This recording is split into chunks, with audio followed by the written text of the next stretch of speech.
আসসালামু আলাইকুম রহমতুল্লাহ। আসসালামু আলাইকুম রহমতুল্লাহ। প্রিয় বন্ধুরা, বরাবরই মতন আবারও একটি অটিজম পেশেন্ট নিয়ে আপনাদের মাঝে আমি হাজির হলাম, ডাক্তার নুরুল আমিন রানা, যাকে ভিডিওর মাধ্যমে আপনারা দেখতেছেন। নাম হলো জ্যোতি, বয়স হলো 13 বছর,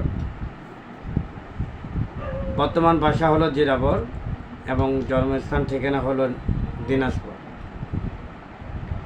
বাচ্চাটা বর্তমান এই 13 বছর বয়সে বিভিন্ন ধরনের চিকিৎসা নিয়ে এই পর্যায়ে আছে।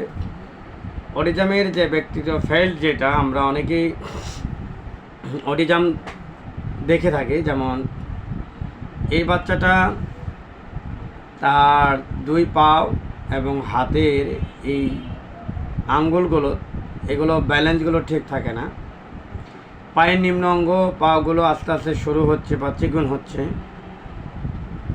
কথা স্পষ্ট বলতে পারে না, কথার মধ্যে এবং জড়তা আছে। অনেক কথাগুলো মানে সে বলতে যে অনেক বাধাগ্রস্ত হয়ে যায়।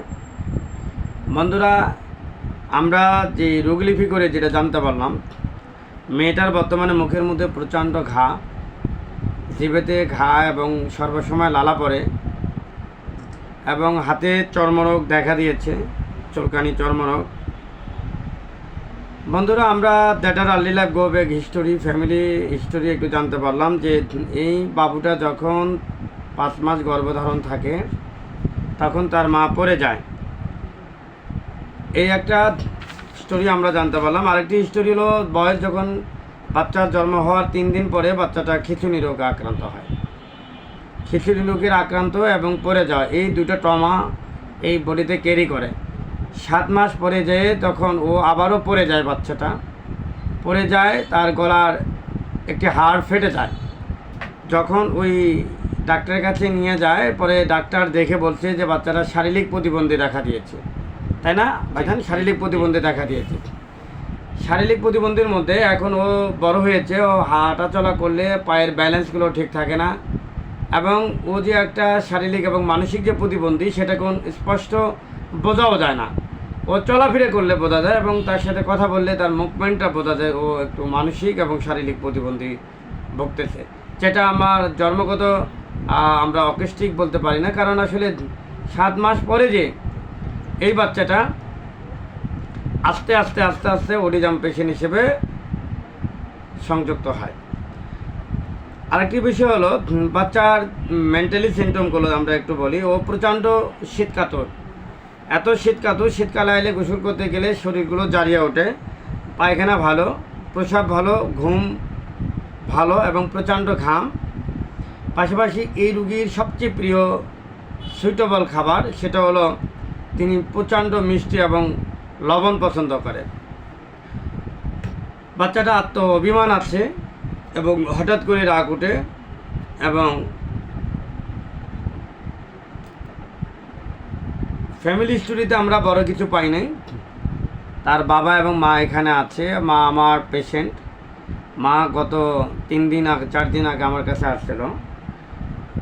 বাচ্চাটাকে কন্টিনিউয়ার খিঁচুনির ওষুধ খাওয়াতে হয়। আমি শুধু তার মেন্টালি সিমটম দেখে একটা ওষুধ দিয়েছিলাম মুখী। এই ওষুধের দ্বারা এখন তার মুখের লালা কমে গেছে, মুখের ঘা কমে গেছে। খালা, মুখের ঘা কমছে তোমার? আর জিভে দেখাও তো মা, জিভে দেখাও। অনেকটা ইমপ্রুভ। আগের জিভেটা প্রচণ্ড লাল ছিল।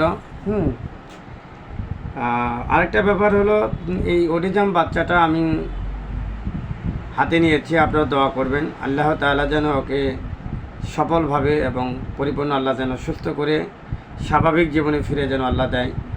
আমি আল্লাহ তাআলার কাছে এটা কামনা, এবং সকলেই দোয়া করবেন। বর্তমান বা পরে যে ভিডিওটা যে যেখান থেকে দেখবেন সকলেই তার জন্য দোয়া করবেন। আর একটা কথা বলি, অনেকে বলে হোমিওপ্যাথিকে এই ধরনের চিকিৎসা নেই।